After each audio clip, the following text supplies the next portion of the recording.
नमस्कार। आकाशवाणी कटक आंचलिक संवाद पढ़ुछंती सरिता साहू। मुख्य संवाद संसदर मौसुमी अधिवेशन आसंता काली ठारू आरंभ। आज अनुष्ठित है सर्वदलीय बैठक। विश्वस्तरीय पुरी रेल स्टेशन आसंता वर्ष पहिलारे लोकार्पित हेब कहिले रेल राष्ट्रमंत्री। उन्नत चिकित्सा पई दिल्ली एम्स को स्थानांतरित हेले बळंगा पीड़िता। ମ୍ୟାଲେରିଆ ସ୍ଥିତିର ମୁକାବିଲା ପାଇଁ ଭାରତ ସରକାରଙ୍କ ପକ୍ଷରୁ ବହୁମୁଖୀ ମ୍ୟାଲେରିଆ ଟିକା ଆଡଫ୍ଲାସିଭାକ୍ସର ଉଦ୍ଭାବନ ଏବଂ ରାଜ୍ୟର ସହରାଞ୍ଚଳ ସ୍ଥାନୀୟ ସଂସ୍ଥାଗୁଡ଼ିକରେ ବିଚାରାଧୀନ ଅଭିଯୋଗର ସମାଧାନ ପାଇଁ ଆରମ୍ଭ ହେଲା ସ୍ୱତନ୍ତ୍ର ଅଭିଯାନ। संसदर मौसुमी अधिवेशन आसंता कालीठारू आरंभ हेब। ଏହା ପୂର୍ବରୁ ଆଜି ସର୍ବଦଳୀୟ ବୈଠକ ଅନୁଷ୍ଠିତ ହୋଇଛି। ଅଧିବେଶନ କାଳରେ ଉଭୟ ସଦନକୁ ସୁରୁଖୁରୁରେ ଚଳାଇବା ଲାଗି ସରକାର ସମସ୍ତ ରାଜନୈତିକ ଦଳଗୁଡ଼ିକ ସହ ସହମତି ନେଇ ଆଲୋଚନା କରିଛନ୍ତି। ବୈଠକରେ ବିଭିନ୍ନ ରାଜନୈତିକ ଦଳର ନେତୃବୃନ୍ଦ ଯୋଗ ଦେଇଥିଲେ। କେନ୍ଦ୍ରମନ୍ତ୍ରୀ ତଥା ରାଜ୍ୟସଭାରେ ଗୃହର ନେତା ଜେପି ନଡ୍ଡା, ସଂସଦୀୟ ବ୍ୟାପାର ମନ୍ତ୍ରୀ କିରଣ ରିଜିଜୁ, ସଂସଦୀୟ ବ୍ୟାପାର ରାଷ୍ଟ୍ରମନ୍ତ୍ରୀ ଅର୍ଜୁନ ରାମ ମେଘୱାଲ ଏବଂ ଡକ୍ଟର ଏଲ୍ ମୁରୁଗାନ୍ ବୈଠକରେ ଉପସ୍ଥିତ ଥିଲେ। ସଂସଦର ମୌସୁମୀ ଅଧିବେଶନ ଅଗଷ୍ଟ 21 ତାରିଖ ପର୍ଯ୍ୟନ୍ତ ଚାଲିବ। ଏହି ଅଧିବେଶନ କାଳରେ ଉଭୟ ଗୃହରେ 21ଟି ଲେଖାଏଁ କାର୍ଯ୍ୟ ଦିବସ ରହିଛି। ସୂଚନା ଅନୁଯାୟୀ ମୌସୁମୀ ଅଧିବେଶନ ସମୟରେ ଜନବିଶ୍ୱାସ ବିଧେୟକ, ଜାତୀୟ କ୍ରୀଡ଼ା ପ୍ରଶାସନ ବିଧେୟକ ଏବଂ ଅନ୍ୟ କେତେକ ଗୁରୁତ୍ୱପୂର୍ଣ୍ଣ ବିଧେୟକ ଉପସ୍ଥାପନ ହେବାର ସମ୍ଭାବନା ରହିଛି।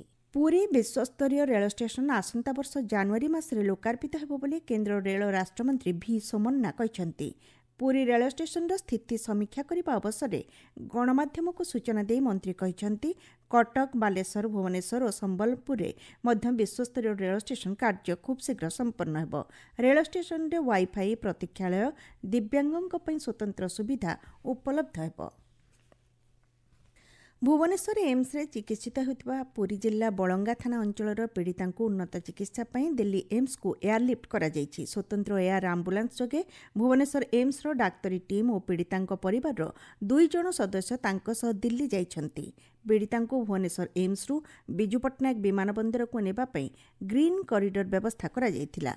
ପୀଡ଼ିତାଙ୍କ ସ୍ୱାସ୍ଥ୍ୟାବସ୍ଥାରେ ସାମାନ୍ୟ ସୁଧାର ଆସିଛି। ପୀଡ଼ିତାଙ୍କ ଚିକିତ୍ସାରେ 14 ଜଣିଆ ଡାକ୍ତରୀ ଦଳ ନିୟୋଜିତ ଥିଲେ।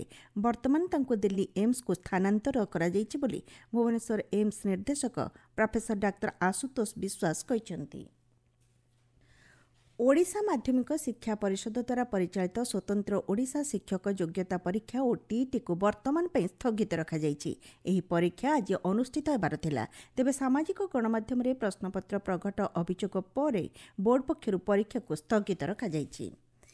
ଜାତୀୟ ମାନବାଧିକାର ଆୟୋଗଙ୍କ ପକ୍ଷରୁ ଭୁବନେଶ୍ୱରଠାରେ ଆସନ୍ତାକାଲିଠାରୁ 2 ଦିନିଆ ଅଭିଯୋଗ ଶୁଣାଣି ଶିବିର ଅନୁଷ୍ଠିତ ହେବ। ଶିବିରରେ ମାନବାଧିକାର ଉଲ୍ଲଂଘନ ସମ୍ପର୍କିତ ଅଭିଯୋଗଗୁଡ଼ିକର ଶୁଣାଣି କରାଯିବ।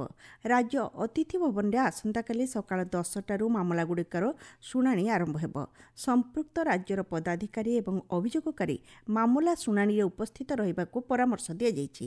ଏହି ଅବସରରେ ମାନବାଧିକାର ସମ୍ପର୍କରେ ଜନସଚେତନତା ବୃଦ୍ଧି ନେଇ ଆୟୋଗ ରାଜ୍ୟର ମୁଖ୍ୟ ଶାସନ ସଚିବ, ପୁଲିସ ମହାନିର୍ଦ୍ଦେଶକ ଏବଂ ଅନ୍ୟାନ୍ୟ ବରିଷ୍ଠ ପଦାଧିକାରୀଙ୍କ ଆଲୋଚନା କରିବାର କାର୍ଯ୍ୟସୂଚୀ ରହିଛି।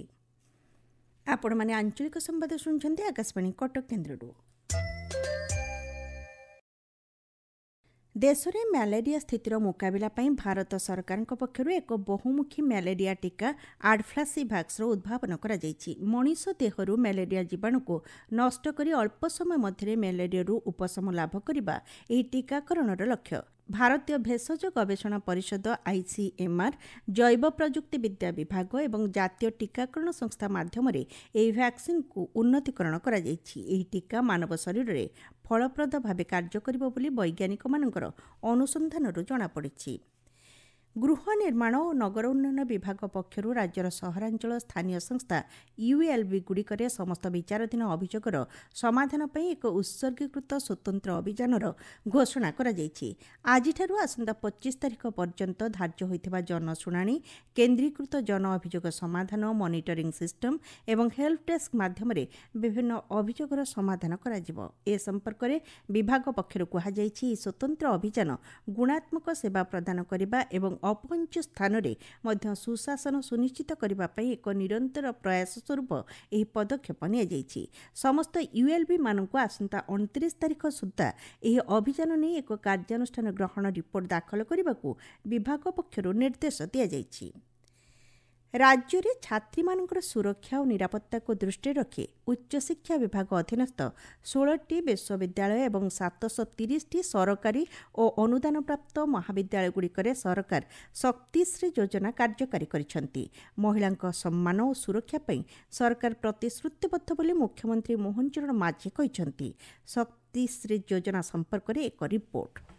राज्य में उच्च शिक्षानुष्ठानगुड़िक सुरक्षित शिक्षा वातावरण सह छात्री सशक्तिकरण और सर्वांगीन विकास सुनिश्चित करने सरकार शक्तिश्री कार्यक्रम आरंभ करिसेंती। शिक्षानुष्ठानगुड़िक शक्तिश्री सशक्तिकरण केन्द्र खोलाजिବ जहाँ छात्री द्वारा परिचालित हेब। एथिसहित जड़े छात्री शक्तिश्री साथी और जड़े अध्यापिका शक्तिश्री संयोजिका भाव यह केन्द्र को परिचालित करेंगे। विभिन्न क्षेत्र में प्रतिष्ठा अर्जन करिथिबा 5 जण महिला शक्ति अपा भाव जिलापाल मनोनीत करेंगे। प्रति 3 मासरे थरे शक्ति अपा माने शिक्षानुष्ठान परिदर्शन करेंगे।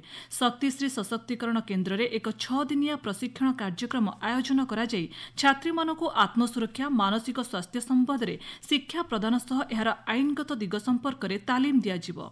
एथिसह छात्री मानकु सहायता करिबा पई शक्तिश्री आप नाम एक नूतन मोबाइल आप कार्यकारी कराजिବ। कौनसी छात्री प्रतिकूल परिस्थितिर सम्मुखीन हेले निजर परिचय गोपन रखी एही आप माध्यम अभियोग पंजीकरण करिपारिबे। छात्री सुरक्षा पई राज्य सरकार एही योजना संपर्क में समाजसेवी रीना राउतराय प्रतिक्रिया कहिसेंती। दुईटा अभावनीय घटना घटला पर जो मुख्यमंत्री आमर शक्तिश्री जो योजना घोषणा करछन गोटे बहुत भल जिनस किंतु गोटे कथा हूँ आगर महिला सुरक्षा विभिन्न प्रकार योजना भी थिला। शक्तिश्री बहुत गुड़े जिनस सबको लक्ष्य रखी करमती आमर कॉलेज गुड़ाक शक्तिश्री सेंटर हम सचेतनता कार्यक्रम प्रशिक्षण कार्यक्रम हम हेल्पलाइन हम स्वागत जो पदक्षेप सरकार को यही सब जिनस जो मॉनिटरिंग करने कमिटी रहा। छात्री सुरक्षा को सशक्त करिब शक्तिश्री योजना एहाकु विभिन्न महल में प्रशंसा करा जायछि। ए संपर्क में बड़म्बा मोहन सुबुद्धि महाविद्यालय छात्री गायत्री साहू कहिसेंती। शक्तिश्री सशक्तिकरण केन्द्र माध्यम जो पदक्षेप ग्रहण कराई जड़े झील साथी रहिबे छात्री रहिबे जी की सशक्ति साथी रहिबे आ जड़े अध्यापिका रहिबे सशक्ति संयोजिका भाव जो क्षेत्र में जड़े छात्री किसी कही पारेनी अन्य मानक आगे खोलिकी ता सहित कौन घटुची ता सहित कौन होउची शक्तिश्री सशक्तिकरण संयोजिका और अध्यापिका साक्षी अच्छी तेणु से खोला खोली भाव में निज मन कथा कही पारिबो ता सहित कौन घटुची एहा निश्चित जड़े छात्री पाई सहयोग हबो। विश्वविद्यालय और महाविद्यालय छात्री सुरक्षित वातावरण प्रदान करिबारे शक्तिश्री योजना आगामी दिन में एक बलिष्ठ माध्यम रूपे कार्य करिबो बोली आशा करा जाउछि। आकाशवाणी संवाद विभाग में मुस्मृति रेखा तारिणिया। गंजाम जिला छत्रपुर चलित खरीफ ऋतु पर धान किणा प्रक्रिया आरंभ होइछि। खाद्य और खाउटी कल्याण विभाग पक्षर चाषी पंजीकरण नहीं प्रशिक्षण दि जाउछि। समस्त चाषी केवाईसी माध्यम पंजीकरण करेंगे। जिलार 462टी धान विक्रय और चाषी पंजीकरण केन्द्र रहिथिबा बेले 362टी पैक्स और 100टी महिला स्वयं सहायक गोष्ठी द्वारा चलित थर 60 लाख क्विंटाल धान संग्रह लगी लक्ष्य धार्य करा जाइछि। गंजाम जिला गोपालपुर विज्ञापित अंचल परिषद पक्षर स्थानीय इको रिट्रीट निकटरे निर्माण होइतिबा स्मार्ट पार्क पर्यटकों खोल जाइछि। प्राय 3 एकर परिमित जमी 2 कोटी टंका विनिमय स्मार्ट पार्क निर्माण करा जाइछि। ब्रह्मपुर आईएमए हॉल रे पंचम दक्षिण ओडिशा थायरॉइड संपर्कित सम्मेलन अनुष्ठित होइछि। राज्यर विभिन्न मेडिकल विशेषज्ञ मानक द्वारा थायरॉइड रोग एवं एहार निराकरण संपर्क में आलोचना होइछि। गजपति जिला बड़गोसाणी और जंगलपाड़ू समेत विभिन्न ग्राम में महिला स्वयं सहायक गोष्ठी द्वारा हांडी खत प्रस्तुति संपर्कित 2 दिनिया प्रशिक्षण कार्यक्रम अनुष्ठित हो जाइछि।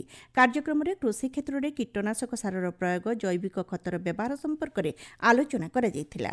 पाणीपाग उत्तर बंगोपसागर में सृष्ट लघुचाप केन्द्रीभूत होगा सह राज्य में आसंता 24 तारिख पर्यंत वर्षा हेबार संभावना रही भुवनेश्वर आंचलिक पाणीपाग केन्द्र पक्षर कहुଯାଇଛି। आसंता 24 घंटा मध्य राज्यर प्राय समस्त जिले में वज्रपात सह प्रबल वर्षा नहीं पाणीपाग केन्द्र पक्षर सतर्क सूचना जारी करा जायछि।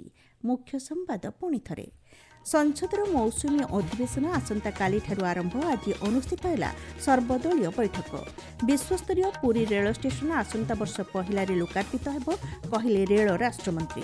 उन्नत चिकित्सा पई दिल्ली एम्स को स्थानांतरित हेले बड़ंगा पीड़िता एवं राज्यर सहरांचल स्थानीय संस्थागुड़िकरे विचाराधीन अभियोगर समाधान पई आरंभ है स्वतंत्र अभियान।